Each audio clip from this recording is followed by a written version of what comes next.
जय श्री कृष्णा।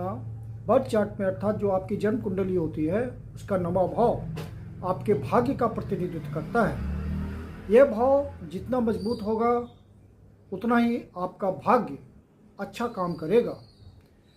भाग्य के बिना आपके कार्य सुचारू रूप से संपन्न नहीं होते।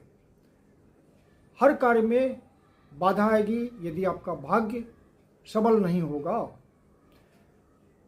यह आपके पूर्वजों का भी स्थान होता है, पितरों का भाव होता है।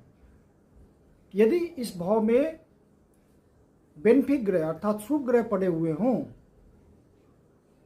जैसे कि चंद्रमा, शुक्र या गुरुदेव बृहस्पति, तो इस भाव में अच्छा फल देते हैं। यह भाव अच्छा हो जाता है। व्यक्ति का प्रयास यथाशीघ्र सफल हो जाता है। अच्छे ग्रह शुभ ग्रह के इस भाव में होने से यह भाव आपके हायर एजुकेशन का भी होता है। यदि दूसरे भाव का स्वामी, दूसरा भाव आपका धन भाव होता है, एसेट्स का भाव होता है, तो दूसरे भाव का स्वामी यदि नवे भाव में स्थित हो तो आप अपने उच्च शिक्षा को, अपने नॉलेज को जरूर बढ़ाएं।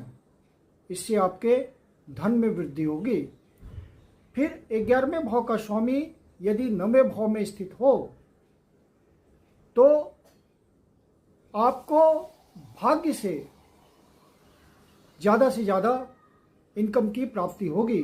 जो आप कर्म करेंगे तो उससे आपको ज़्यादा से ज़्यादा धन की प्राप्ति होगी। 11वें भाव के स्वामी का 9वें भाव में होने से आपको अपने एजुकेशन में जिस भी फील्ड में हो, आपने विशिष्टता हासिल की हो, तो उस विशिष्टता को बढ़ाते रहना चाहिए, ताकि जो कर्म आप करते हैं उसका कर्म में आपकी डिमांड बढ़ती चली जाए और आपका धन, इनकम दिन प्रतिदिन बढ़ता चला जाए। तो कुल मिलाकर के भाग्य भाव बहुत ही महत्वपूर्ण रोल अदा करता है वैदिक एस्ट्रोलॉजी के हिसाब से, क्योंकि यह लक्ष्मी स्थान होता है और चूंकि सबसे मजबूत लक्ष्मी स्थान है, इसलिए इसका महत्व त्रिकोण के रूप में सबसे ज़्यादा है और आपको इस भाव को बहुत मजबूत रखना चाहिए। धन्यवाद।